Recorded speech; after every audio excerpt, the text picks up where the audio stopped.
25 जुलाई को जमरोद में एक मस्जिद के अंदर एक खुदकुश हमलावर ने अपने आप को फाड़ लिया था। ये एक बड़ा खौफनाक वाकया था, लेकिन बदकिस्मती से जो पाकिस्तान की सियासी खबरें हैं उनके अंदर ये खबर दब के रह गई।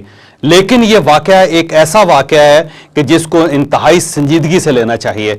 मस्जिद का नाम अली मस्जिद है और इस मस्जिद में धमाका खेज मवाद के साथ वो शख्स कैसे घुसा था, ये एक बड़ी स्टोरी है कि इलाके के लोगों को महसूस हुआ कि दो मशकूक लोग वहां पे फिर रहे हैं और वो किसी टारगेट को तलाश कर रहे हैं और उसमें से एक शख्स जो है उसका हुलिया खुदकुश हमलावर जैसा है। तो लोगों ने जब उनको रोका, रोकने के बाद उनसे इन्वेस्टिगेशन करने की कोशिश की तो उनमें से एक शख्स लोगों के काबू आ गया और दूसरा भाग गया। और जो शख्स काबू आ गया उसको लोगों ने पत्थर मारना शुरू कर दिया और उनको बुरा भला कहना शुरू कर दिया उस बंदे को। दूसरा जो शख्स था वो भाग के मस्जिद के अंदर घुस गया और इलाके के लोगों ने फौरी तौर पर पुलिस को इतला दी।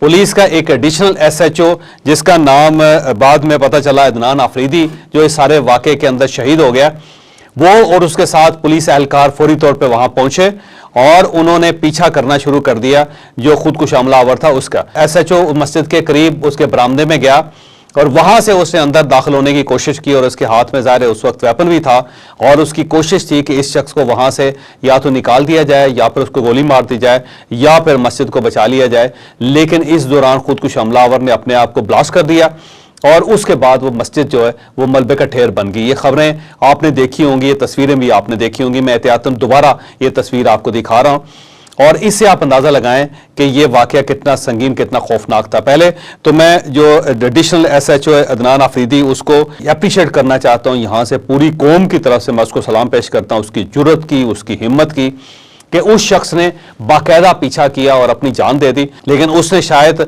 दर्जनों बल्कि सैकड़ों लोगों की जान बचाई।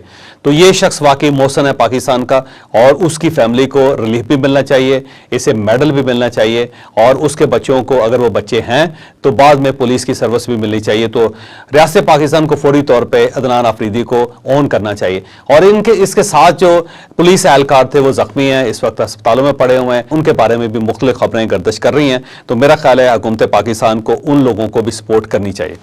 अब ये जो नया फिनामिना है ये खुदकुश हमलावरों का, ये बड़ा इसके अंदर एक नया टर्न आया। वो टर्न मैं आपके सामने असल में रखना चाह रहा था जो इस इलाके की वजह है। टर्न ये है कि इससे पहले जब भी इस किस्म का कोई वाकया होता था तो TTP, जिसे तहरीक तालिबान पाकिस्तान कहा जाता है, वो अफगानिस्तान से इसकी जिम्मेदारी कबूल कर लेते थे। लेकिन अब ये जिम्मेदारी कबूल नहीं की जा रही।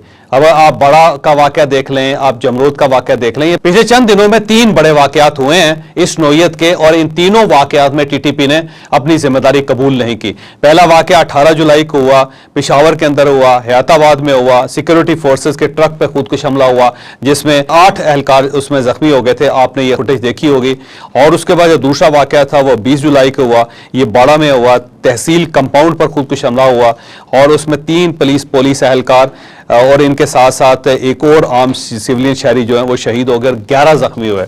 और जो तीसरा वाकया है वो जमरोद का है जिसमें अली मस्जिद को टारगेट बनाया गया था और उसमें मस्जिद को शहीद कर दिया गया और साथ ही अदनान आफरीदी एडिशनल SHO भी शहीद हो गया। इन तीनों वाकयात में TTP ने जिम्मेदारी कबूल नहीं की, बल्कि योब के अंदर एक वाकया पिछले दिनों हुआ था, आपको पता होगा, तो वहां पे एक नई तंजीम के ऊपर यह जिम्मेदारी थोप दी गई और उस तंजीम का नाम है जहाद पाकिस्तान ऑर्गेनाइजेशन। लेकिन ये जो तंजीम है ये जाली है और इसके कोई ज़्यादा आसार किसी जगह से नहीं मिले। तो अब अगर इस फिनामिने को देखा जाए तो अब तालिबान ने या तहरीक तालिबान पाकिस्तान ने जिम्मेदारी कबूल करनी बंद कर दी और अब वो इस किस्म के हमले करती हैं कि जिसमें किसी के बारे में कहा नहीं जा सकता कि ये किसकी तरफ से हमला हुआ है। तो ये जो टेक्निक इस्तेमाल की जा रही है या ये जो स्ट्रेटजी इस्तेमाल की जा रही है उसकी वजह क्या हो सकती है? उसकी वजह सिंपल है कि जब पेशावर की मस्जिद के ऊपर हमला हुआ था और उसमें 150 के करीब लोग शहीद हुए थे तो उस वक्त पाकिस्तान ने अफगानिस्तान के साथ जाकर डायलॉग किया था और अफगान गवर्नमेंट को साफ बता दिया था कि अगर आइंदा आपकी सरजमीन पाकिस्तान के खिलाफ इस्तेमाल हुई तो हम भी फिर आपकी सरजमीन को इस्तेमाल करेंगे बाकायदा और वहाँ जो तालिबान बैठे हुए हैं उन सब के खिलाफ हम ऑपरेशन करेंगे और फिर आप हम पे एतराज़ ना कीजिएगा। तो तालिबान हुकूमत ने फिर हुकूमत पाकिस्तान के कहने पे ये यकीन दहानी करवाई थी कि आइंदा हमारी सरजमीन पाकिस्तान के खिलाफ इस्तेमाल नहीं होगी। बल्कि उन दिनों ये खबर भी गर्दिश करती रही कि तालिबान हुकूमत ने हुकूमत पाकिस्तान से 35 करोड़ रुपए मांगे हैं कि अगर आप हमें 35 करोड़ रुपए दे दें तो हम इन तमाम लोगों को जो सरहद के साथ साथ बैठे हुए हैं, हम इन सबको यहां से उठा के मुल्क के दरमियानी हिस्सों में ले जाते हैं और वहां पे इनको ऐसे कंपाउंड्स में रखते हैं कि ये वहां से किसी किस्म की हरकत या शरारत ना कर सकें। तो हुकूमत पाकिस्तान ने कुछ रकम अफगान गवर्नमेंट को दी भी थी और उनसे कहा था कि ये लोग जो हैं ये फला जगह पे बैठे हुए हैं और ये पाकिस्तान की सरहद के करीब हैं और ये फौरी तौर पर यहां से वहां जाते हैं, फिर वहां से वारदात करके वापस आ जाते हैं। तो इन सब को डिसलोकेट किया जाए और इनको मुल्क के दरमियानी हिस्सों में ठहराया जाए या फिर दूसरी सरहदों की तरफ इनको भिजवाया जाए जो पाकिस्तान से दूर हो, ताकि वहां से जब कुछ शख्स निकले तो पाकिस्तान की अपनी एजेंसियां भी उसको ट्रैक कर सकें और अफगान हुकूमत भी उसको ट्रैक कर सके। तो उनसे ये वादा किया गया था। दो वादे किए थे, एक तो ये कि पाकिस्तान में आइंदा इस किस्म की कोई वारदात नहीं होगी और दूसरा वादा यह किया गया था कि इन सब लोगों को इनके घरों से निकाल के किसी और जगह रखा जाएगा ताकि वहां से ये पाकिस्तान के खिलाफ कोई कार्रवाई ना कर सके। लेकिन अभी तक सरे दस इन दोनों मामलात में कोई बहुत ज्यादा पेशरफ्त नहीं हुई। अब दोबारा पाकिस्तान को टारगेट किया जा रहा है और पाकिस्तान की मस्जिदों को टारगेट किया जा रहा है बिलखसूस, और इसके बाद इन लोगों को वहां से हटाया भी नहीं गया और ये वहां से बैठ के पाकिस्तान के अंदर बाकायदा शरारत कर रहे हैं। तो ये चीज जो साबित करती है वो ये कि ये बाकायदा ऑर्गेनाइज्ड है और इन्होंने दोबारा पाकिस्तान को टारगेट करना शुरू कर दिया है। अब सवाल यह है कि अगर ये टारगेट करते चले गए तो पाकिस्तान को डेफिनेटली दहशतगर्दी के खिलाफ एक और जंग लड़ना पड़ेगी और अगर वो जंग शुरू हो गई तो दो उसके असरात होंगे। पहला असर तो ये होगा कि शायद केयर टेकर गवर्नमेंट जो है वो एक्सटेंड कर जाए और पाकिस्तान में वक्त पे इलेक्शन ना हो, क्योंकि इस सूरत हाल में इलेक्शन करवाना इतना आसान काम नहीं होगा। और दूसरा यह है कि पाकिस्तान पहले से ब्लीड कर रहा है, पाकिस्तान माशी तौर पे बहुत कमज़ोर है, तो पाकिस्तान की मैशत को मजीद नुकसान हो सकता है और हमारी सिक्योरिटी एजेंसीज को भी ज़्यादा नुकसान हो सकता है और फिर एक नई एंगेजमेंट भी हो सकती है। पाकिस्तान के अंदर बहरान है, पाकिस्तान के बाहर से भी बहरान शुरू हो जाएगा। अब सवाल यह है कि इन लोगों को अब फीड कौन कर रहा है और कौन है जिसने इन लोगों को दोबारा तहरीक दी है। तो अभी कुछ इतलात ये आ रही हैं कि इनको इंडिया की तरफ से दोबारा इमदाद मिलनी शुरू हुई है और इनको ये टारगेट दिया गया कि वो पाकिस्तान के अंदर इस किस्म की वारदातें करें। और उसकी वजह क्या हो सकती है? उसकी वजह, सबसे बड़ी वजह IMF है।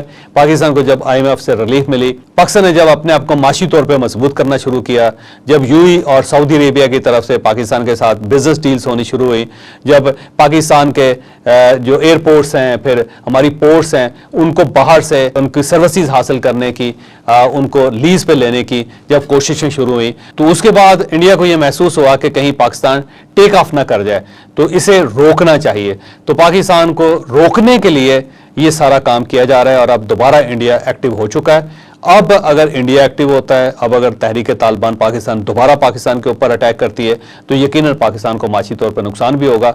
और इसके साथ साथ अगर इमरान खान साहब अंदर से एक उबाल पैदा कर लेते हैं, अंदर से एक आतिशशाह बन जाते हैं, तो अब आप खुद अंदाजा लगाइए कि पाकिस्तान कहां स्टैंड करेगा। तो ये याद रखें कि ये लोग जो मस्जिदों के अंदर हमले कर रहे हैं, ये पाकिस्तान के बही खा नहीं है, ये पाकिस्तान के हमदर्द नहीं है, ये पाकिस्तान के खिलाफ हैं। और मजलूम लोगों की जान लेना, मस्जिदों के अंदर हमला करना और मस्जिदों को इस तरह लहू लुहान करना, मस्जिदों को इस तरह शहीद करना, ये मेरा नहीं ख्याल कि इसको जहाद कहा जा सकता है। और अगर ये इसको जहाद कह रहे हैं तो फिर असल जहाद क्या होगा, ये मैं सवाल आपके ऊपर भी छोड़ के जा रहा हूं। लेकिन याद रखेंगे पाकिस्तान के अंदर दहशतगर्दी की एक नई लहर आ रही है और हम सबको मिलकर इसका मुकाबला करना होगा। अगर हमने इस बार थोड़ी सी भी सुस्ती का मुजाहरा किया तो पाकिस्तान माशी तौर पर